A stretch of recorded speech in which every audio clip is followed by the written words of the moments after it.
How many sector skill councils have been approved till date? So the NSDC board has approved 31 sector skill councils. We have recently looked at a 32nd sector skill council, which is management.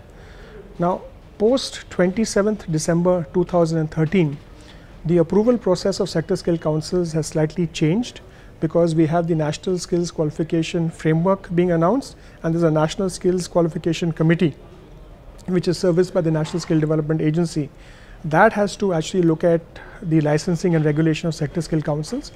So the ones that we approved in March of this year have been sent to the NSQC. The NSQC in its last meeting had cleared the sports sector skill council, which was held earlier in August, and hopefully the next hydrocarbons, they ask some questions. Hydrocarbons and management will be cleared in subsequent meetings of the NSQC. Out of these 31 approved sector skill councils, we funded 20. And I said in the STAR scheme, these 20 sector skill councils had created close to 840 qualification packs going forward, which are being used by the training institutions to align their courses. So what is the total commitment in terms of revenue that you have? So you're asking two different questions. The amount that we have dispersed so far is around 675 crores roughly, which we have dispersed to these entities. So out of these entities, around 367 crores is the revenue which has been raised by these 85 odd training partners who have trained. The commitment that we have made for the 150 plus 157 projects that have been approved so far is close to 2,200 odd crores. Moving a little beyond the numbers, what are the challenges that you see for the skill training segment?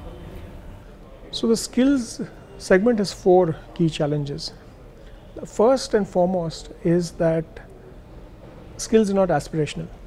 The second is that even industry, they prefer to hire a person and train him rather than look at a person who is skilled.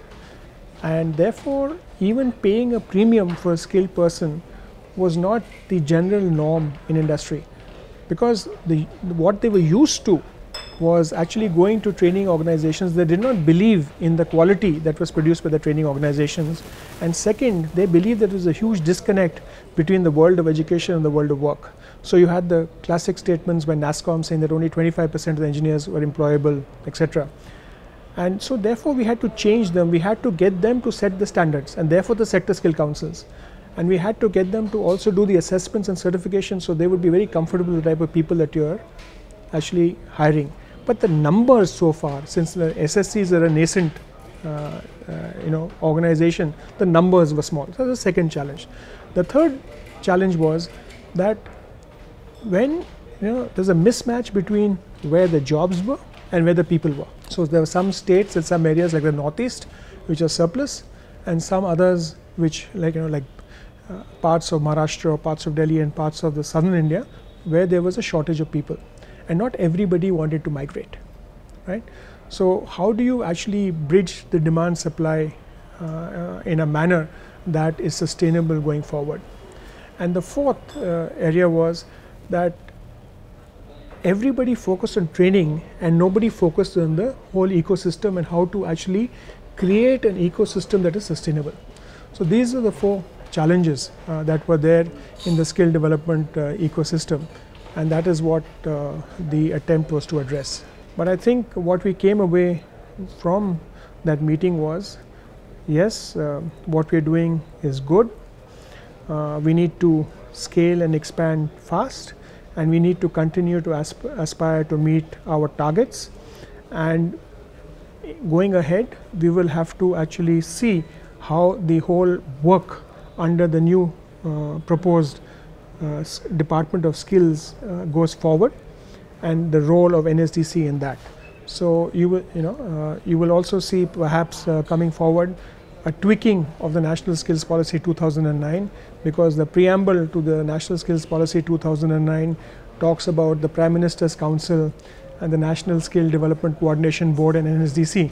Two of those entities have been replaced by the ministry, and by the NSDA. So that will have to be rewritten, and perhaps the NSQF has to be brought in to the skills policy. So you might see by end of this year a new skills policy in place.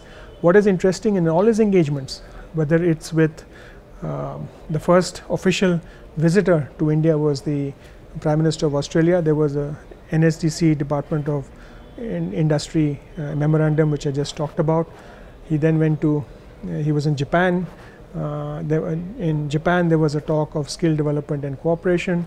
You had the German foreign minister come to India, and you again heard the talk about cooperation in skill development. Recently in the G20, when the minister went, there was also discussion there. Most significantly, there will be a change maybe in the budget allocations on February 28th, or whenever the budget is next presented for 2015-16.